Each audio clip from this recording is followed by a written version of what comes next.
way from Pasadena. Go, Granny, go, Granny, go, Granny, go. Has a pretty little flower bed of white gardenia. Go, Granny, go, Granny, go. But parked in a rickety old garage is a brand new shiny red super stock Dodge. Everybody's saying that there's nobody neater than the little old lady from Pasadena. She drives real fast. Hello everybody, this is Miss Dale Velvet Rose here doing Pin-Up Girl Garage episode 16. How are you? I know it's been a long time between drinks, but, or not drinks as we say, it's between garage videos. Well, there's only so many things you can do on the car, and yeah, that we can show on the video. My car's had a lot of work done to it over COVID as well, but by the mechanic, so we obviously couldn't show all of that. But today we've just replaced my spark plugs in my car because it had a bit of a rough idle happening, and I'd sit at the traffic lights and it'd sort of seem a bit rough. So we're hoping that changing the spark plugs and the spark plug leads, which we're about to do today, we'll be able to get that rough idle out of it, because I haven't had new spark plug leads in it for probably, I'd say about 14 years. So yeah, so it's time for some new ones. So we can see here that we've got the 6 spark plug leads, because my car is a V6. So you have one obviously to go on each cylinder, and they're all different sizes and they're all different ohms because of the length of the spark plug lead. And also they're different lengths because they have different distances to travel when you're on the engine. So we've gone through and numbered them. Normally they have numbers, and you'll see on my old ones that they had numbers on them. But we've just gone through and numbered all these. We worked out which ones was the shortest through to the longest. Now if we go over to the car, you can see here that like the short one comes to here, and then the second shortest would be to there, and then the third shortest would be to there, and then you go across to the other side, and they're the longer ones on the other side, on the driver's side. So why this is because of the distance from the coil packs that are here. In the older cars we would have had one coil, which is kind of usually like a round cylinder thing with a little plug on the top, which then connects back to your distributor, and then your plug leads would then come off your distributor. But this is all based on the coil packs here, and Mr. Knoll tells me that now cars have a knock sensor which regulates how the spark goes, the timing, so that the knock sensor checks on the timing, because it makes sure your engine's running steadily and so forth. So we're hoping that doing this fixes this rough idle. Otherwise I'm going to have to look to either replace my coil packs, because they're from factory, so they're back 17 years old, because my car is 17 at the end of the month.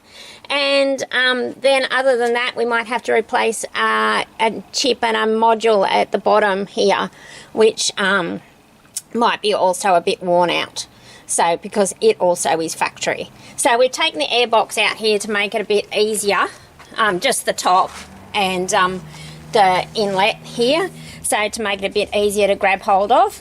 So I'll just pull one of the old leads off.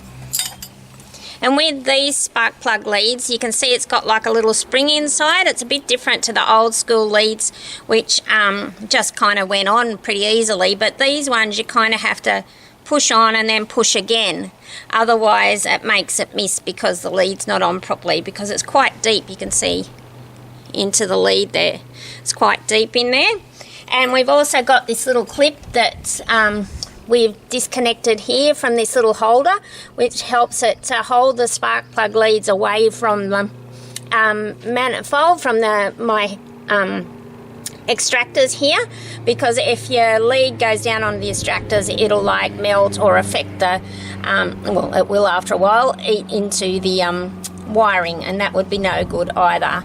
Mr. Knoll has that trouble in his Camaro and has like a little sock on there not a sock that you wear on your foot, but like a heat-proof sock to try and keep the heat protected from the leads. And so as we go along, we'll try and get them into this little holder as well at the same time. So we might just get our number one, so we can tell that it's the shorter one. So we can see that, yes, and these leads that I'm putting on here today, they're Bosch Motorsport ignition leads. So these leads that I've had on here have been top performance leads. I'm not sure what they're called. No, not sure what they're called. But so I wanted something top performance and not standard. I've just got standard spark plugs in it, but yeah, the leads are have a bit more oomph to make sure I get in the power through. So so Mr. Noel, should I like disconnect that or just try and put in first, or start with the longest one first? Connect this in after they're all done. Oh, okay. So just push on. Yeah. Haven't done spark plug leads before. Oh yeah, click on. I can feel the click there. And just point them all the same direction, so it's like neat. Yeah.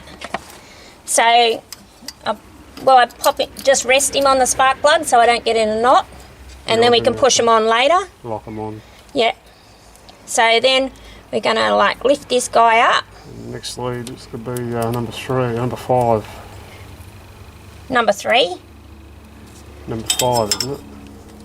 3. Well, to go in this one. yeah.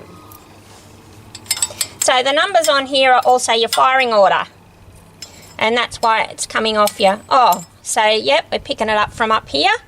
So now you have to go underneath all them. Pull Yeah, so now we'll have to kind of do a bit of a thread the needle job.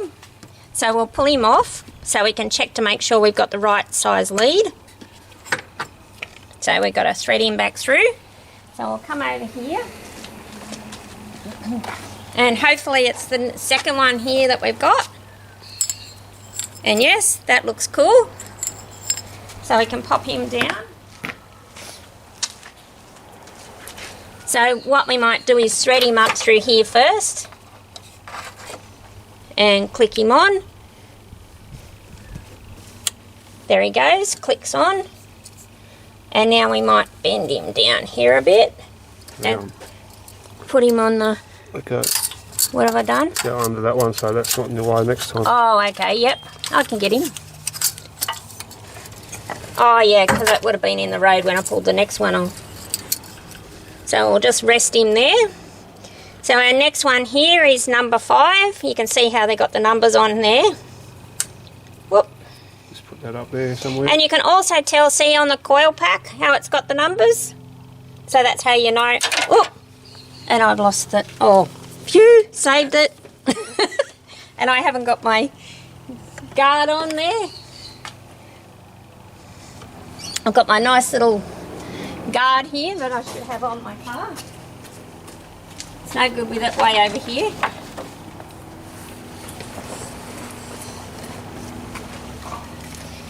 My Super Cheap Tool Pro guard.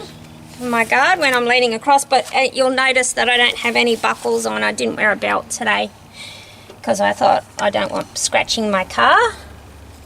So now this one we'll have to just get out of here as well, like that. So this is number 5. You can see it beside the little 5 there. It'll be a bit tricky.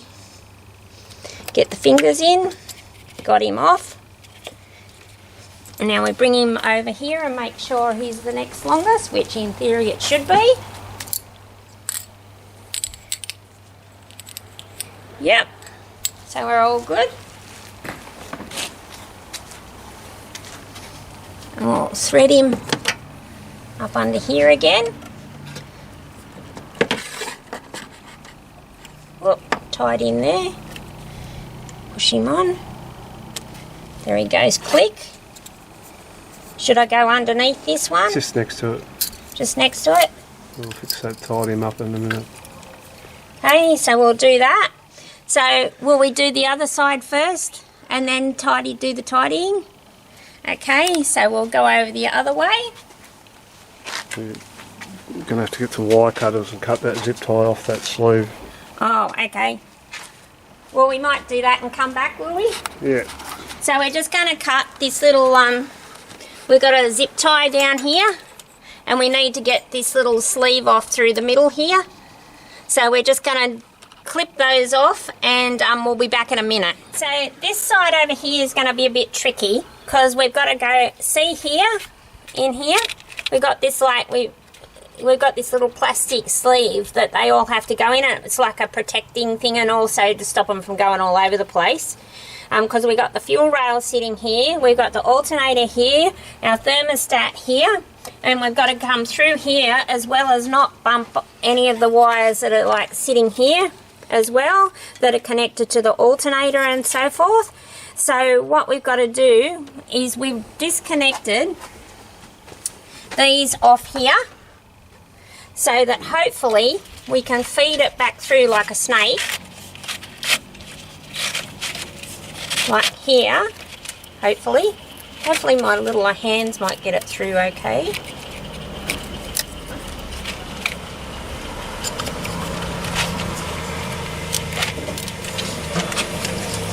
And try not to bump any wires off the back of the alternator. Except it's stuck down the bottom. Yeah. It's just stuck down the bottom against the rocker cover in my alternator.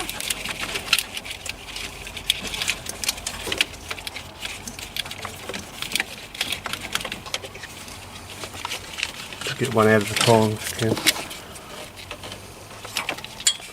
Oh, one's.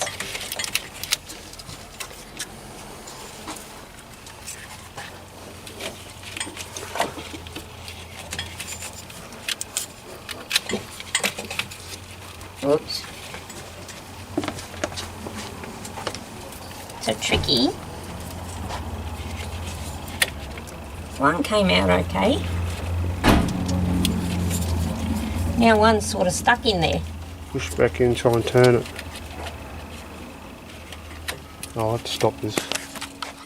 Okay, so it was a bit of a struggle, but I actually got one through each at a time instead of trying to pull them all through at the same time, because one got stuck behind the alternator.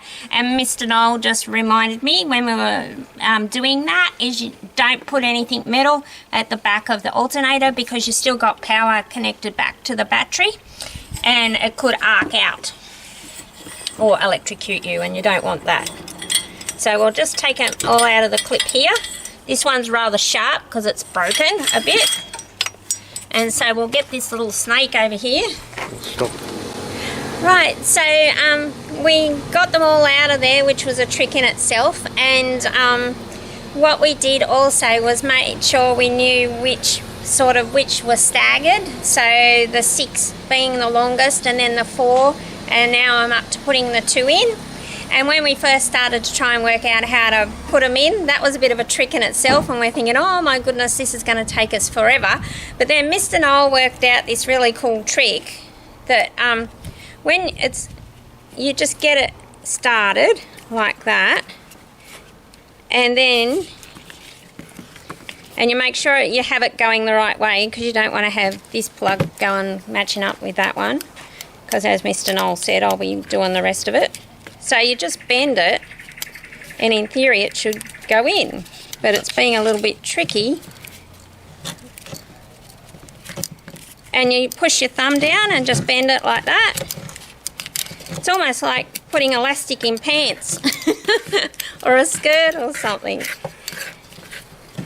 So you just kind of wangle it through. It's probably even harder because these leads are new and they're not as flexible.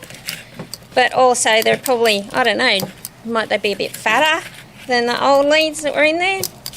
They would probably over the years they've got a bit thin, and well, they do look a bit. 8 mil. So you just keep working it through like that. Not good for the hands, but hey, pin-up girl can't be in the garage without getting dirty hands. Sometimes I wear my gloves, but sometimes it's a bit hard to get things sorted. Good thumb exercise though.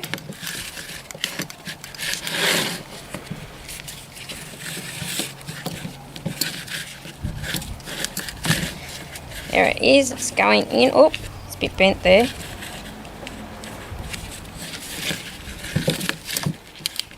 Nearly there.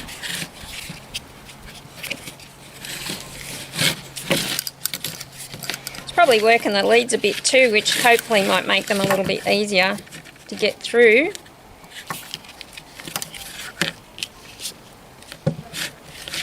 It's almost like wrestling a snake, isn't it? Or 3 snakes.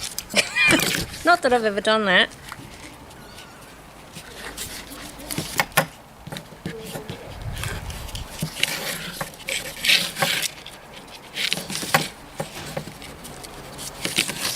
Yeah, even if you bend them both together, it works better. Just that one. Huh? Don't bend the top leaf. But it was working better. Damage the silicone in it. Oh, okay.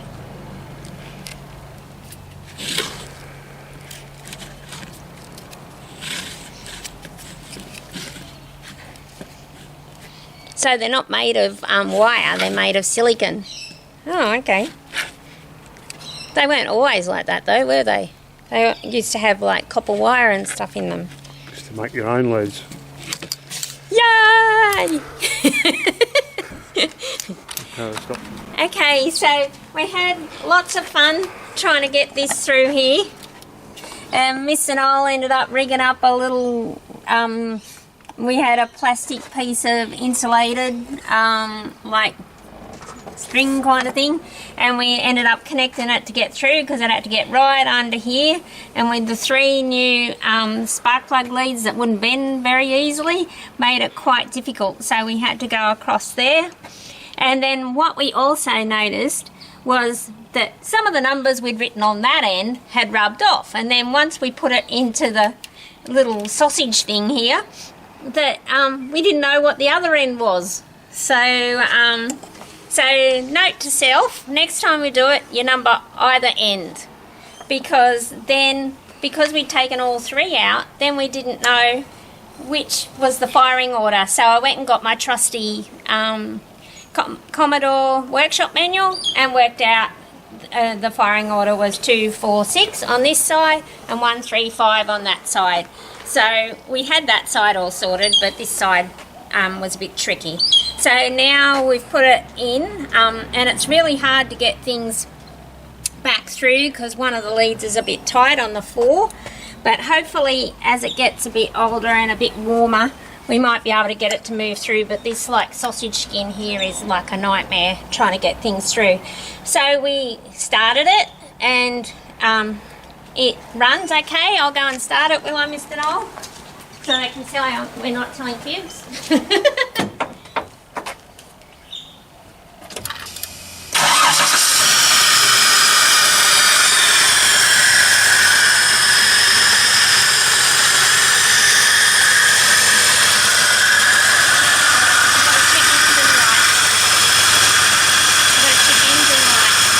There's the airbox around here. Oh, Anyway.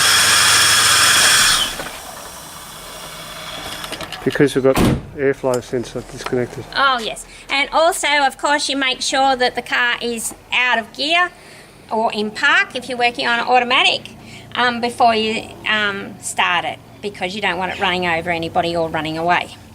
So, yeah, so when I just started that, because I haven't put my airbox back in here, I got a error come up on my little screen which said the check engine light. So I'm going to put my airbox back in and then maybe take it for a run and just see how this idle's going. But it sounds pretty even now again, but as a reminder, you never do this without having someone who's experienced and qualified to help you to do this, because you have to be careful around the alternator if you've got your battery still here, because even when we were poking the leads through, Mr. Noel said to me, just make sure that you don't put the metal ends onto the battery terminal.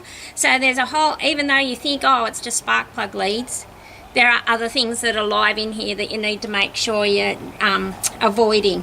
Plus also, excuse me, as I said before, with these leads being, I'll just get one of my old ones,